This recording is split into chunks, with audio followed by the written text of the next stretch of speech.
The Mac City Morning Show. I am your host, Elliot Pierre, and we're going to start today's episode off the same way we start every episode off, with a moment of gratitude.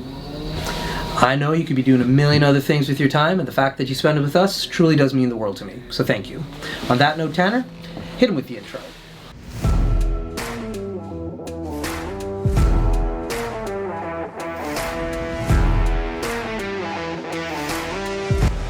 Hey, it's Keith Simpson here. I'm the general manager of Norel Toyota, soon to be Fort McMurray Toyota. Pretty excited for our new dealership. We're here to take care of you. Come on down and be part of our family. And we are back. Big shout out to our title sponsor, Norel Toyota. We really do appreciate your ongoing support. As everybody at home knows, I do not introduce my guests because they can do a better job at that than myself. So sir, can you please tell everybody at home who you are and what you're about? The name is Alan Clarke. I'm a founding member of the People's Party of Canada. I started this party with Maxime Bernier back in 2018 to deliver a better option, political option, to all of Canada. And I'm the candidate in the upcoming election here for Fort McMurray, Cold Lake, Lac La Biche, Calling Lake, Wandering River, the whole area. I'm a heavy-duty field mechanic, millwright welder, and a mine supervisor, and I work for pretty much all the big companies throughout the region. Very cool. So where in the province are you living? I currently reside in Edmonton. I was in Morinville, okay. and my wife of 25 years here, and I just moved to into downsized because our kids are all growing up, and our family, of course, is still here in Fort Mac, and half of them work for Canadian Natural Resources, CNRL. Okay, so you're from down south and then your children moved up here? Oh no, they're born and raised here. Oh, okay. Yeah. Cool. I have a stepdaughter, Tasia Kammermeyer. Okay. And I'm very proud of her. She ran a 930 Komatsu. Okay. For Suncor for 10 years. Okay. But now she's got my little granddaughter, and she's doing that thing. So nice. How old is your granddaughter? 4. Just turned Chan. I wish her a happy birthday. She's on the 29th. She's turning 5. Oh, that's amazing. That's a fun age. Yeah, and she's involved in the campaign. Yeah, of course. Is that your first grandchild, or do you have more? Yes, only one. Oh, yeah. We 2 boys, 24 and 27. Yeah. And Tasia, 33. Okay, that's awesome. So, as a grandfather, do you find that you're a softie now, or have you brought your old kind of strict mentality when you were raising your own children into this? No. Bobby and I are a little bit on the old school side, so we believe in discipline. We don't let our grandchild run wild or anything like that. But she's a very, very fun spirit. Yeah. And she's got energy. Yeah. Like sports energy. Yeah. You got to wear those kids out. Oh yeah. No. Like she's athletic, and she's just wonderful. That's fantastic, man. Now, in regards to your history a little bit, explain a little bit about your past involvement in politics. Well, I'm originally born and raised in Kelowna, British Columbia. I'm a 4th generation apple orchardist. Oh. Yeah. And I've been involved in politics since I was 14 years old. I was involved with W.A.C. Bennett, the Premier of British Columbia, being from Kelowna way back in the day. Okay. I joined the Reform Party when it was literally in its founding days with Preston Manning. Okay. And things evolved from there. Yeah. And then I was involved with the Conservative Party of Canada.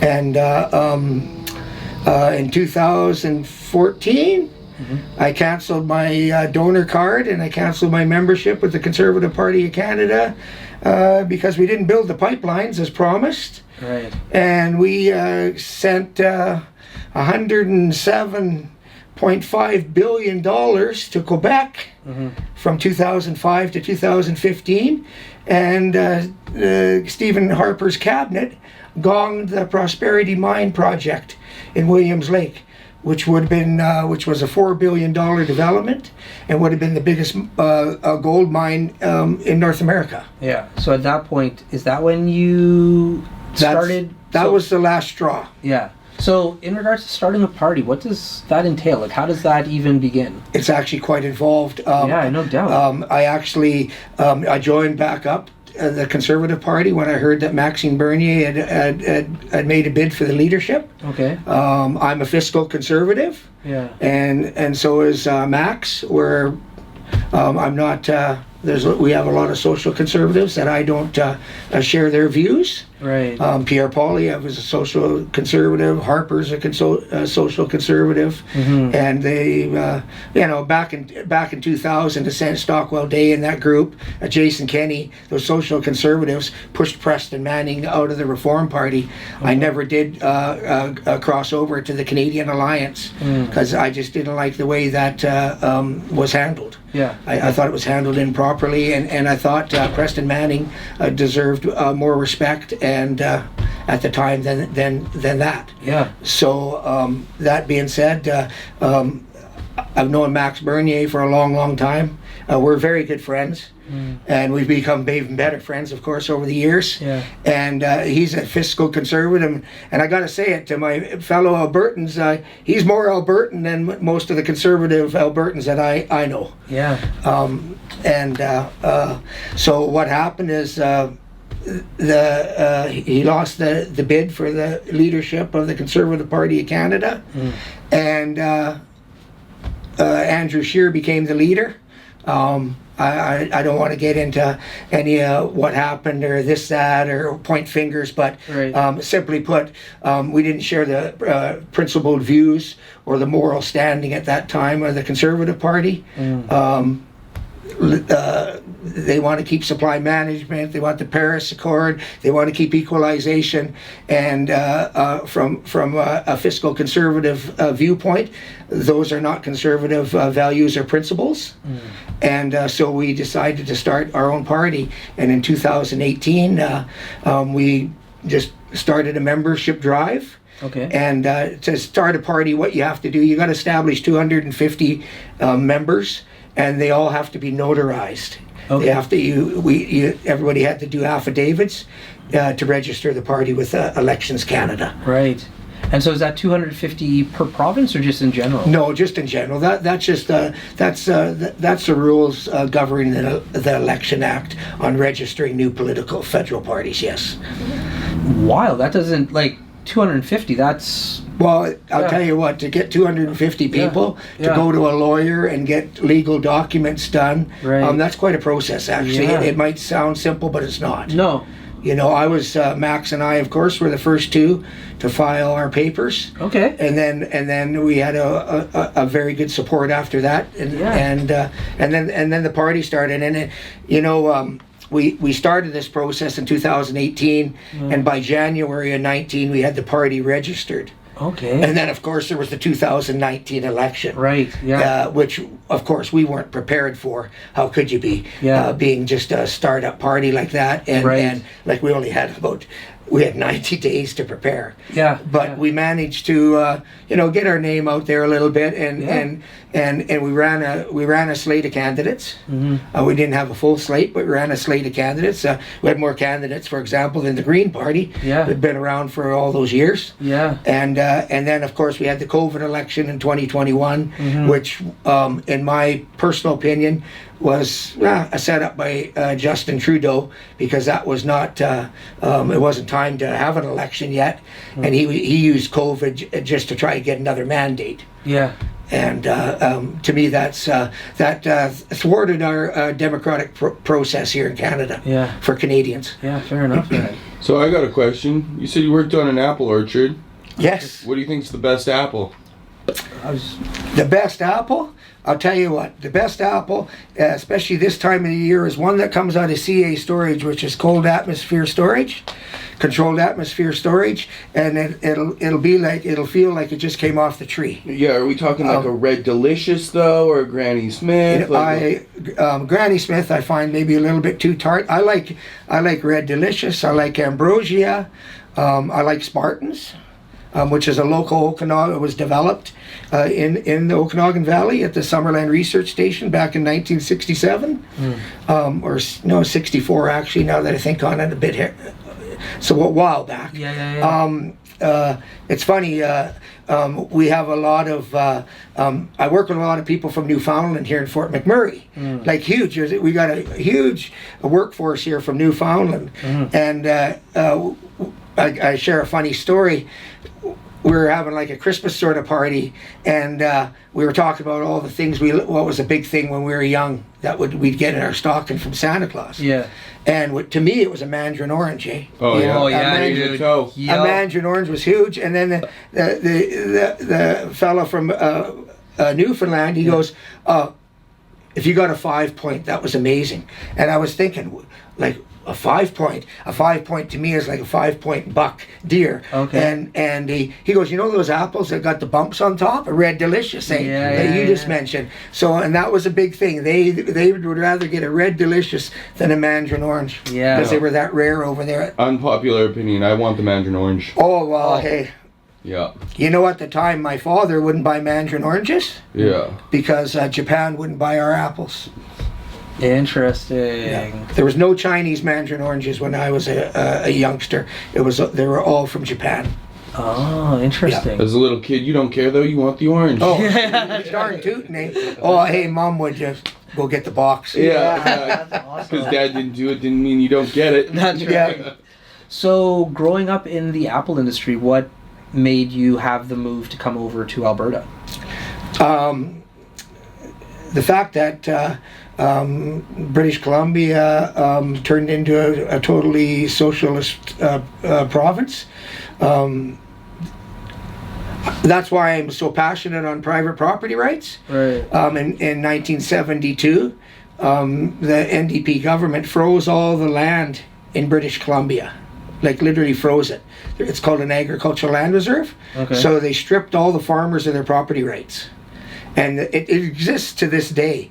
And it's very similar to what we've done to our First Nations people in Canada, putting them on reserves. We stripped them of their private property rights because we've shackled their hands to do anything from an economic development standpoint. You know, I was on Easter Sunday. I was with Chief Vern of the Dene First Nation just out here, and our young First Nation folks, they can't, if they want to have a new home, they can't go to the bank and get a mortgage because the land is reserve land and it can't be chatteled by the bank. So the bank can't secure it. So, we have a housing crisis across Canada. We have a housing crisis within our First Nations communities. And the PPC, People's Party of Canada, one of our plank policies is we're going to abolish the Indian Act in Canada, which is long overdue, and give all First Nations people in Canada a fee simple ownership to the property. And to guarantee that, we actually need to entrench private property rights into our charter, which they don't exist at this point in time. And as the People's Party, and promise made is a promise kept. We will use the notwithstanding clause. If we were the government, we'd use the notwithstanding clause to entrench private property rights into our constitution. Yeah. And free our First Nations. Yeah. And it'll free them economically, and it'll free them socially. There you go. Now, you're obviously very passionate about this kind of stuff. Oh, this subject I am. I gotta admit. Oh, that's sweet. That's awesome. Like, passion is not a bad thing. Where did that come from in regards to, at your introduction, you said you've been involved in politics from a very young age. Is that something that was kind of instilled with you from, like, your parents or a school or an adult? Like, where did that love for this kind of political fuel come from? My father was political. He was involved with the British Columbia Bennett Social Credit Party. So we called him the Socreds. Okay. He was a card-carrying member of the Progressive Conservative Party. My aunt, Betty Clarke, was a principal secretary to the Agriculture Minister Eugene Whalen Okay. which back in the day. And then after that, she served with a progressive conservative MP, McCrossan, in the Toronto riding. Yeah. So we have that end of it. And my uncle Andrew Clarke, he was squadron leader of Cold Lake, the 108 Okay. Cold Lake. So got a bit of a military background family-wise, and politics runs deep in the family. Yeah. Of course, being on an orchard and owning an orchard and our land being frozen and our hands being shackled, then I became very involved. And I actually at one time was the president of the British Columbia Landowners' Rights Association. Okay. And we did it to the point that we hired a couple of the top constitutional lawyers in Canada, and we challenged the constitutionality of the agricultural land reserve in British Columbia. Okay. And we never did get it that far, because then what happened? The government said, "Okay, well, we'll give all the farmers this funding if you drop the lawsuit." So the lawsuit got dropped over money. Right. And so, obviously, from a young age, you've been involved. Yes. Family-based. And when you saw the producer here, you were like, hey, you should be informed about this as well. So for the young people who may not have the history in politics that you have and are thinking they may want to be involved, how can people from a young age get involved in the political system that we have? Well, the easiest way is to go online, look at the policies of the particular party, see if your values are the same as the values that are being expressed. Right. The PPC People's Party, we're really attracting the young voter. Okay. Because we're so common sense. We're common sense. We believe in low taxation. Something that the public doesn't realize right now. In 1990, just our federal government, I'm not talking about provincial governments or municipal governments, Ottawa in 1990 was $135 billion. Okay. That's the cost to Canada of having our federal government in Ottawa. And the employees, the MPs, the senators, boom, the federal government. Take a wild guess what it is today. Couldn't even. Me and math aren't friends. How much? A lot more, I'm assuming. 535 billion. Well, right now, Canada, we are the most expensive federal government in the world per capita. We're last out of the G35. The United States is way ahead of us. We're more money per capita than the United States government. okay. Things have to change. Our policy platform is we're going to doge Ottawa, reduce it back to 18 minutes. It's currently 35 ministries big. Okay. It wasn't that long ago that our federal government was 18 to 21 ministries, and with the advancements in technology, those costs actually should have gone down, and it's out of control. Like when I say out of control, I'm talking out of control. If you were running a business like that, every business in Canada would be bankrupt. Right. So our part of our policy plank is we get in there as a government, we're going to take 200 billion, cut that federal government 200 billion, and give all that tax money back to the taxpayers, because that's where it's come from. Yeah. The taxpayers of Canada right now are paying 535 billion for Ottawa. Yeah. It's a big number. Oh, well, I'll tell you what, that's just about half of our total economy. Yeah. That's 62% per capita, where the average in the G35 is 24%. Okay. So we're way off track. Yeah. Yeah. So that's And everybody goes, well, how did our debt get to be 1.4 billion or 1.4 trillion? That's what it is today. We went from, in 2015, to 600 billion. We're now at 1.4 trillion. Yeah. In 10 years. We've more than doubled the debt. Yeah. We spent 200 billion chasing green fantasies, and now by doing that, we currently have 100% tariffs from China against our farmers that nobody's talking about. Everybody's all fixated on the Trump tariffs, and they're forgetting that China has tariffs right now against our canola farmers, our pea farmers, our pork producers, all our aqua and seafood industry. Yeah. In Atlantic Canada, on the Pacific coast here, and nobody's talking about that. Yeah. Because we put tariffs against electric vehicles coming into Canada from China. So they've put tariffs against all our agriculture products. Interesting back and forth. But listen, unfortunately, Tanner tapped his watch. That means we're out of time. Okay. So before we cut you loose, though, everybody gets a shameless shout out or plug. So you have the mic, the camera, the lights. Have fun. This election, April 28th, the number one thing on the ballot is Canadian unity. That's not being talked about. Pierre Poilievre is so hated. Like, there's a visceral hatred for him in Eastern Canada, just like there's a visceral hatred for Mark Carney here in Western Canada. And like Preston Manning recently said to the National Post, we need to coalesce around a leader that's going to unify our party. And that leader is Maxime Bernier. He spent 14 years in the House of Commons, and he's had 5 cabinet portfolios in his lifetime. He's an ex-banker, ex-lawyer, and very, very articulate, and he's very, has integrity, he's measured.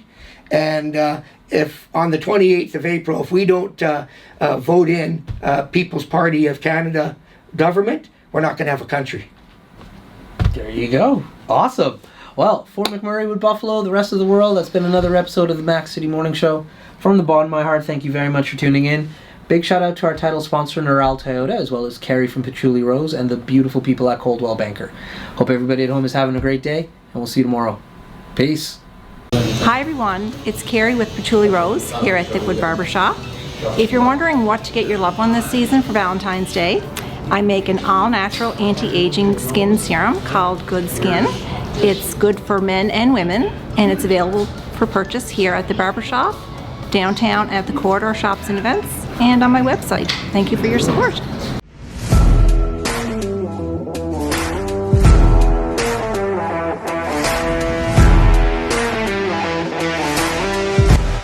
It's so ballistic!